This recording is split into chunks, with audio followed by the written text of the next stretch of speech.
Hey guys, welcome back to my channel. It's Fallon here. I know it has been a minute since I've been on here, but I'm so happy to be back. I feel so much more confident, so much more courageous to share my stories, and yeah, I'm just happy to be back.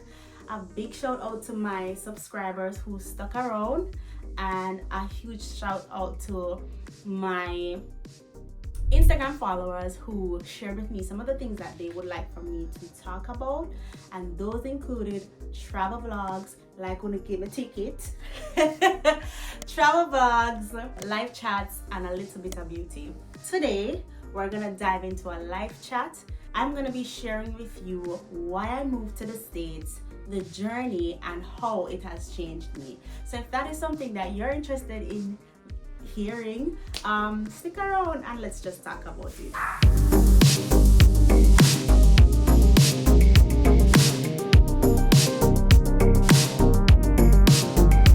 For those of you who are new here, I am Jamaican. I grew up in Central Village, St. Catherine. Growing up in Central Village, I was very much scared of everything. It was a violent community. It had its moments when, you'd have wars, as we Jamaican would phrase it, like gang violence and so on. And every time that used to kick off, I would be gone. I would be leaving to stay with my friends in Clarendon, stay somewhere in Mona Heights, St. Anne. I'm just not gonna be there. So I grew up like just feeling, just having a lot of fear because of where I lived. It continued into my adulthood when I started working downtown Kingston. And for persons who know about downtown Kingston, you know that you have to be vigilant. You have to be aware of your surroundings. You have to be paying attention. There are a lot of thieves downtown, and I used to be so afraid. My phone used to be in my purse. The money used to be in my purse or in my wig somewhere. And it's just ridiculous when I think about it because I was so scared. Another reason why I left is because I was no longer feeling motivated in my job. I felt like I was settling for an okay life, just okay to, just paying my bills, finishing school and so on. I didn't want that anymore. I wanted more for myself. I wanted to live a life full of passion, and I just wanted a little bit more excitement in my life to just chase after some big dream and see if it worked out. The original plan was for me to move to Canada, but every time I tried for Canada, I never got through. It just never worked out. I don't know. The one time I said, okay, let me give America a chance. I applied for a school in America, did not think about where the school was. I didn't think about anything. I just saw the school as being one of the top schools for the course that I wanted to study. And I just jumped at that. And never was expecting that school to call me, was not expecting them to call me. Lo and behold, maybe like a month after applying, they called me and did the interview. And from there, everything was just a yes, and everything was just going smoothly. So I was like, okay, maybe this is the direction that God wants me to go in. And before I knew it, I was resigning from my job. And then I had 3 days to get to the United States and 3 days thereafter to get to my orientation in Boston. Took the flight to New York, and this is where real life, American life, hit me real hard. So I wasn't aware of the New York culture per se, where things was just so fast. It's so fast in New York. So I moved like a slow boat to China, and the people them cuss me. Them trace me up the escalator and trace me down. Like, get out of the way, this, that. And let me tell you, I am not a fighter. But when I got to New York, it's like you have to be ready because I don't know what it is. Them always want for fight. At least that was my experience. Another terrible experience was maneuvering the train system. Mighty God, the person who make the train system there, you have to go down. You have to go down. Because I got lost so many times. It is crazy. I get lost till uptown Bronx, downtown Bronx. I forgot down. I forgot down. So I got lost many a times, and then just finding out my way was super hard for me. I went up during like the winter season, so I had to have on cloak, boots, the snow, sliding, all of them something there, right? So I needed to shop to get the right clothes so that I can go to Boston, because Boston tends to be a little colder than New York. Not by a lot, but sometimes it really is. So here now I am preparing for my orientation. So I remember when I was getting myself ready to go to my orientation in Boston. Never been there. I don't know. Don't follow me. Do your research on your school, the location, everything. I did no research. I just wanted to jump at a different life, and I just didn't think about it. I just lived. Getting ready for this new school in this state that I've never been to. I remember having text me now. Is text now? Text now. And text now gives you a phone number. And I made a reservation with a bus company to come and pick me up from my house and take me to school. But I didn't understand that if you're not in the text now app when the person is trying to contact you, you will not get that call. You have to be in the app to get the call. So the bus left me, and then I had to travel to Manhattan. I remember me already always a loss. Travel to Manhattan now to get to the Greyhound bus station to take me now to Boston. So by this, I'm already, and I know I'm going to be late because I lost a lot of time. I know I'm going to be late, so I'm rushing. I'm trying to get to the station so I can catch the bus. The ride down was so beautiful. Boston is a beautiful city. If you've never been there, go, because New York is a wow, it's a wow, but Boston is also it's so nice. It's so beautiful. The infrastructure there, it's almost like England, British looking, but it's really nice. Anyways, I get to Boston. I'm, taking in everything. I love how the place looks and everything. I'm trying to find my school. In my mind, the school, because I'm used to my school having a campus, like a whole plot for itself. So I'm expecting that this is how it's going to be in the United States. How wrong was I? My school was in a building and I had to be looking at the little flags to see where my school was, because there are other schools on the same building and are other little places. I couldn't find my school.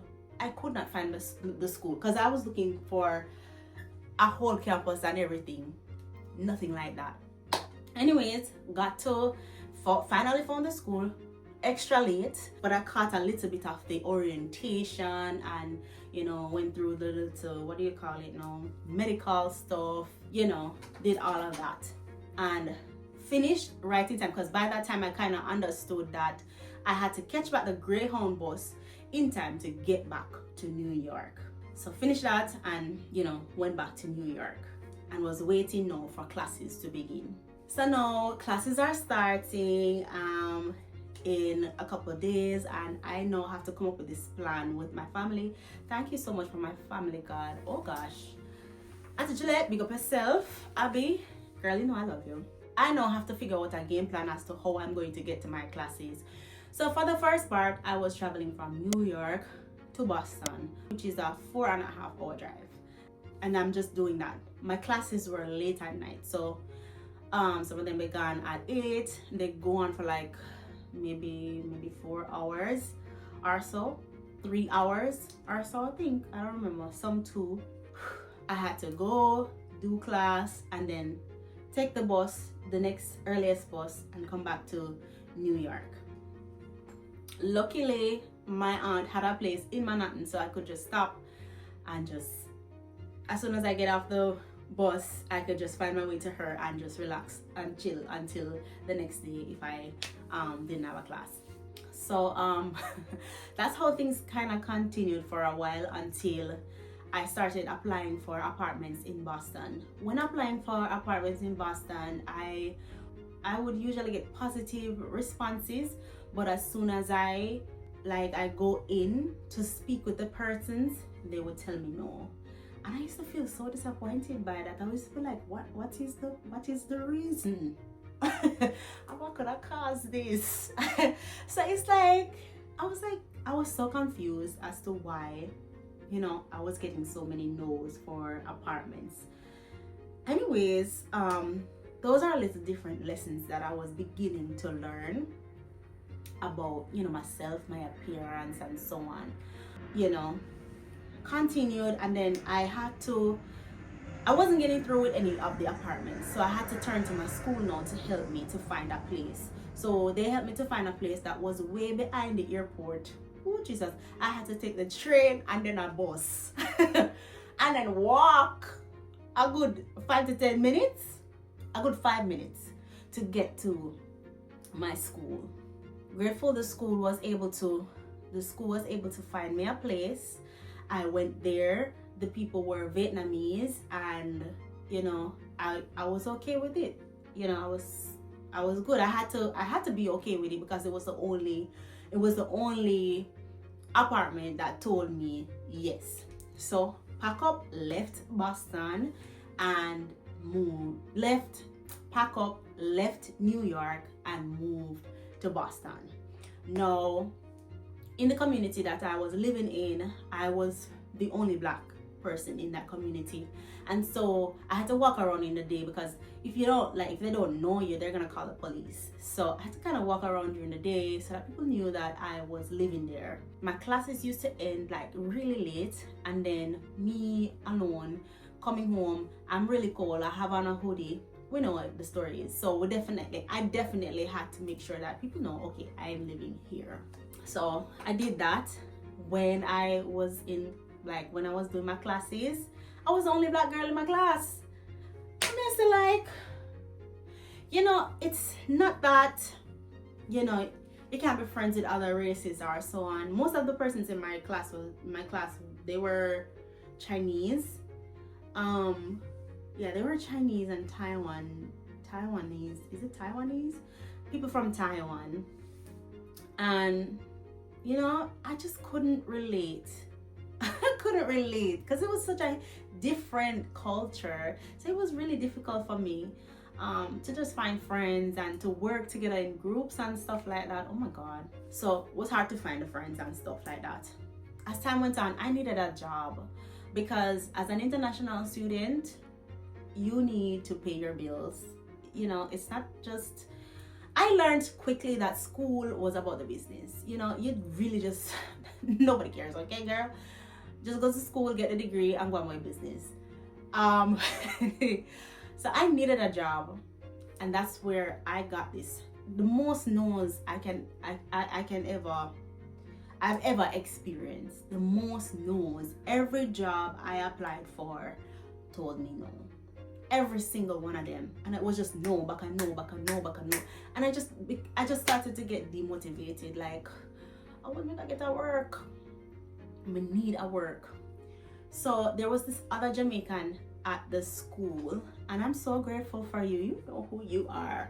He kind of showed me the ropes, and he helped me. He introduced me to someone who helped me to get a job at the place at school.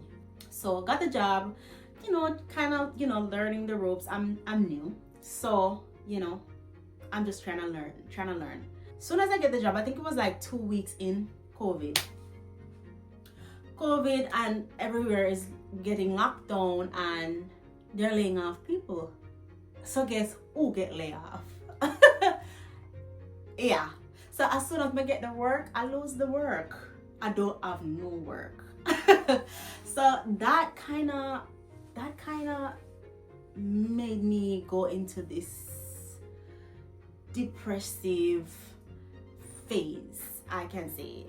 Like being home, not being able to go outside, the walls were caving in. I just felt so lonely, and in moments like that, I questioned my whole decision to move. There were moments I was missing out on at home, and it just felt like, oh my God, what the hell did I do? You know, I'm always used to being working. I know I'm not working. My bills are due. I need to pay them. And COVID come in. I don't have any friend. I don't know nobody. I was so depressed, and I used to cry a lot. I used to go into my closet, lay down on the ground, and bawl. I remember one time my aunt called me out of the blue and just saw me on the ground just crying. So that was really tough for me. Anyways, as life continued, I got a job. I got a job somewhere way behind where I worked. They were open to allowing me to work there, and I worked, and the money wasn't a lot, and she kind of was wanting me to work like smaller hours per day but for the whole week, which didn't make any sense for me because I had to take a cab to get to the job, all sorts of stuff. So that I was just doing that job just to get by, really. Being at home now, lonely, knowing no one, that job did not work out for me.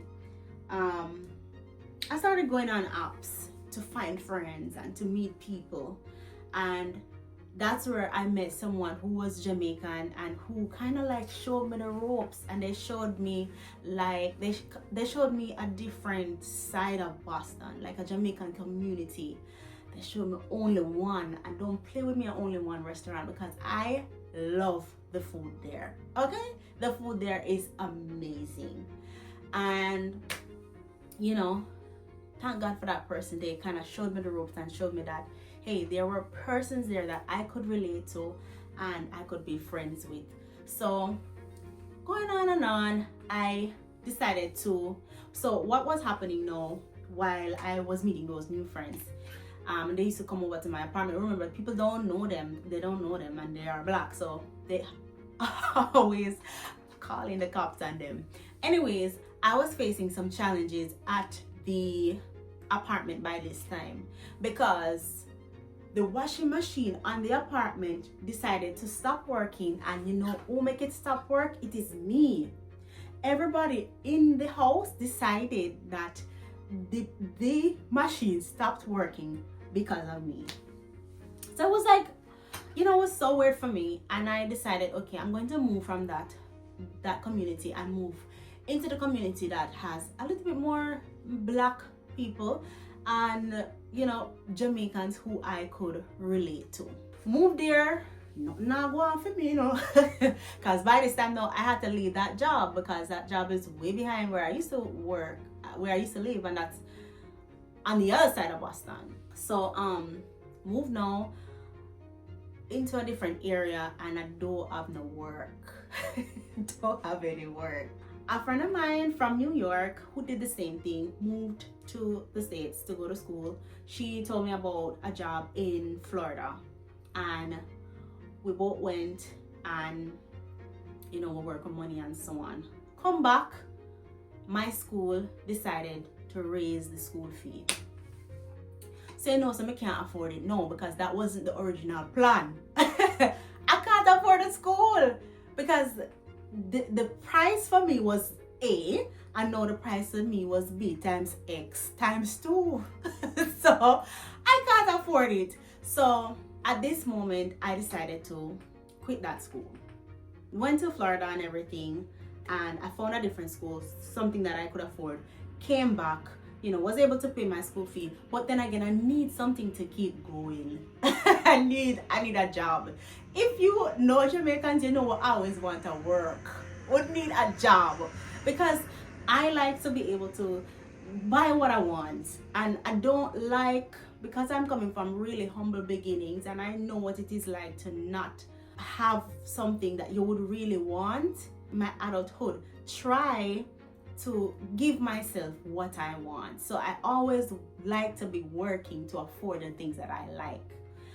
So by this time now, come back to Boston, I'm doing school again, and I like this school. It was cheaper, and I was getting the same degree, but instead of a Master of Arts, it's gonna be it was a Master's in Science. So yeah, I liked the school and I was doing well, but I needed another job. Somebody told me about this lady who have a cook shop. Somebody said, all right, this is an opportunity for me. I'm going to do the food shop. I'm going to the cook shop to work in the cook shop.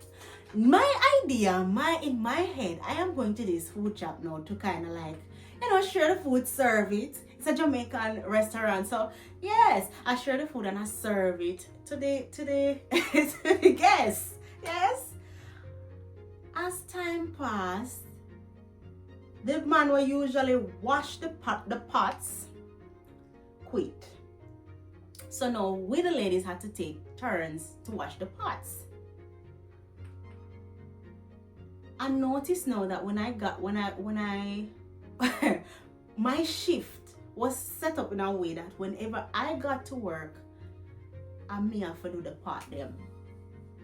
The pot them very big, and me now turn the pot washer. And I remember calling my mom and bawling to my mom and saying to my mom, say, if I was in Jamaica, I wouldn't be doing this job. I wouldn't be doing this. Let me tell you, tears, but come and need the money. Tears.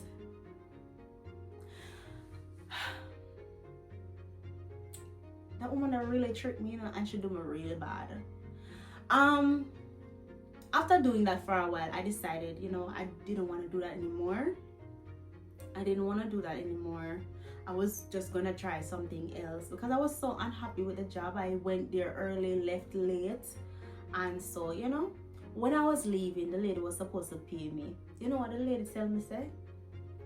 She told me, I didn't tell you to come early, and I didn't tell you to come late. So instead of paying me for the hours that I worked, she paid me what she thought I was supposed to get paid.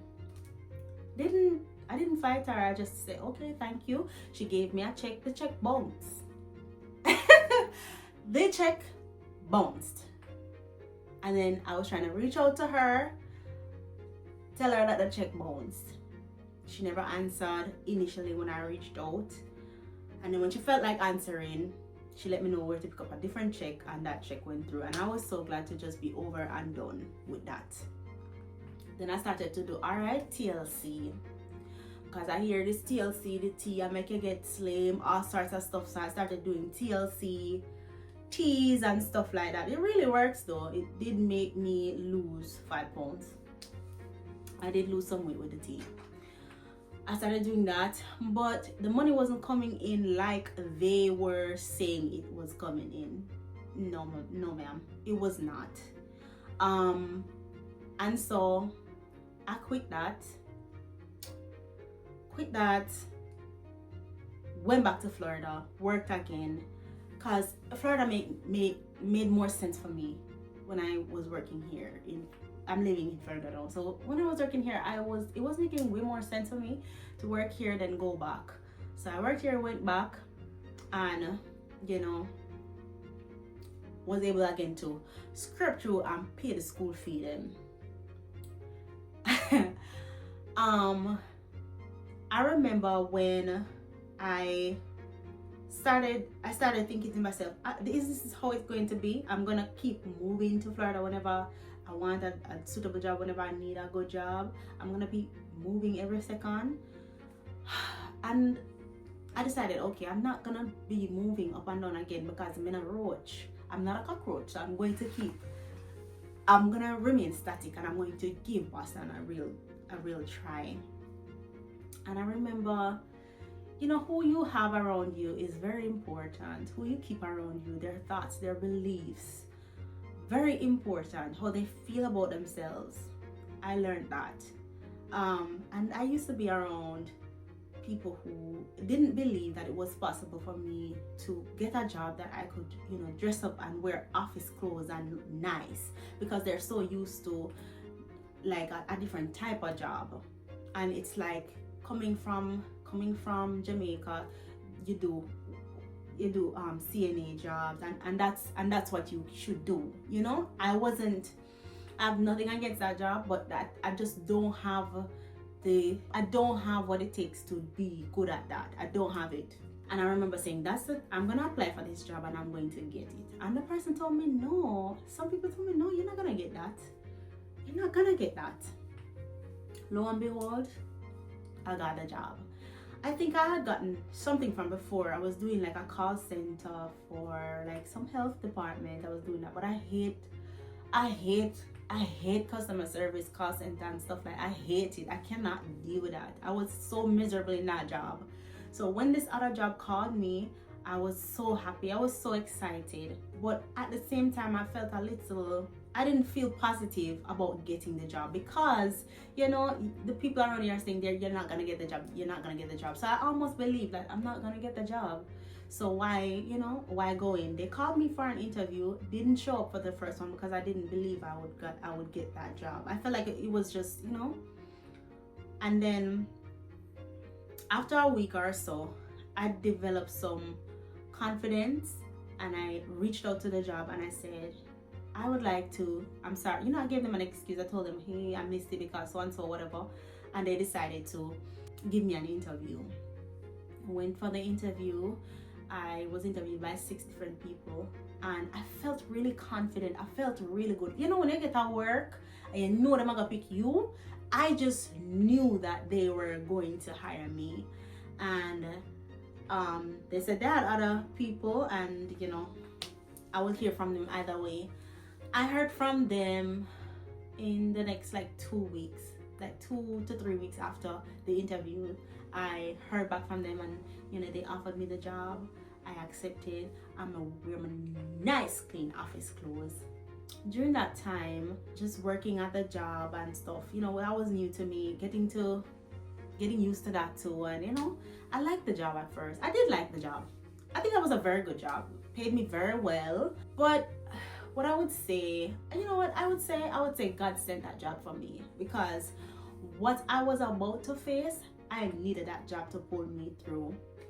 About a month into that job, there was this huge betrayal, and I just could not understand why I was betrayed the way I was. But I was so hurt. I was deeply hurt by that. I have never felt that hurt in all my life. Never felt that hurt yet. And it's not just a hurt where you can reason and figure out, okay, why they did what they did. It's just unbelievable. I couldn't understand it. And just the sideway movements, taking out the stuff there, man. It was just a lot. I don't want to get into the intricacies of it, but it was just so much. And I decided, okay, all right, Fallon, we have to start over again. The amount of times I have started over since I've been here, I have to start over again. So luckily this job afforded me the ability to move out of the apartment that I was living in. And let me tell you, I don't know, to this moment, I don't know how I got through that, because all the persons who helped me through that, persons who helped me were like Uber drivers, strangers, people was passing by. If I was to see them today, I don't know how they look. I don't know them. I feel like God sent those persons to help me. That job, oh my God, I was so immediately I was just like, when things started to, when shit started to hit the fan, that job was such a rock to me. I was able to pay my new rent by myself. I was able to buy my furnitures. I was able to get to work like I wanted to. I was able to get around. Oh my God, that job was a lifesaver. When I finished my degree, I decided, you know what? Here in Boston for like 3 to 4 years by this time, and got my degree, and I'm happy I got the degree, but the betrayal was so so hurtful. I can't find a different word. It was so traumatic that after getting the counseling, and I did counseling, I did therapy, I, talked with pastors, and I did therapy, and I did a lot of things just to get my mind together, because I thought I was gonna go crazy. I did think I was gonna go crazy because of how bad things were. After getting my degree, I decided, okay, I love Boston, but there is absolutely nothing else here for me except this job. And to be honest, by that time I was feeling like I was sitting in someone else's chair. The job was a good job. It paid me a lot, and it was doing the do, but I don't think it was my job. I think it was for somebody else who had a passion for that. It was more sort of like intellectual properties and stuff like that, ideas and stuff like that. People, protecting their ideas, and I was just not interested in that. I'm just not interested in any of that. And I decided, okay, got my degree, there's nothing else here for me, I'm moving to Florida. And that's how I moved here to Florida, and I met new friends, and I love it here. The weather is good. I'm living in Key West. It's a beautiful place, always festive. If you ever get the chance, come down and enjoy. Now let's dive into what I have learned. So the first thing I can say that I learned was to be a lot more independent. When I was in Jamaica, I couldn't cook. I couldn't cook a thing. And when I moved to the place to live with the Vietnamese people, they used to cook. I used to try the food.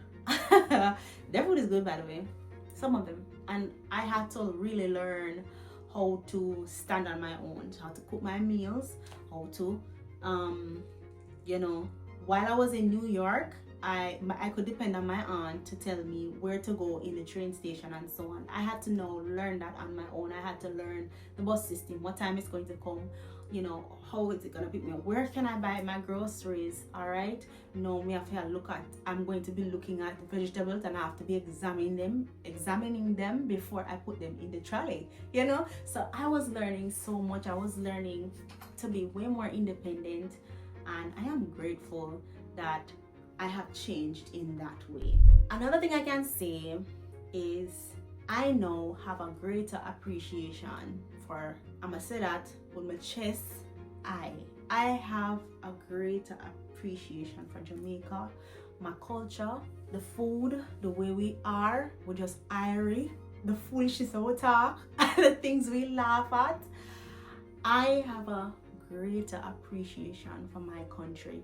When I was in my country, I didn't have to work as hard as I have worked over here.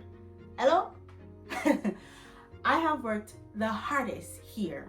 Just having a deeper appreciation for family.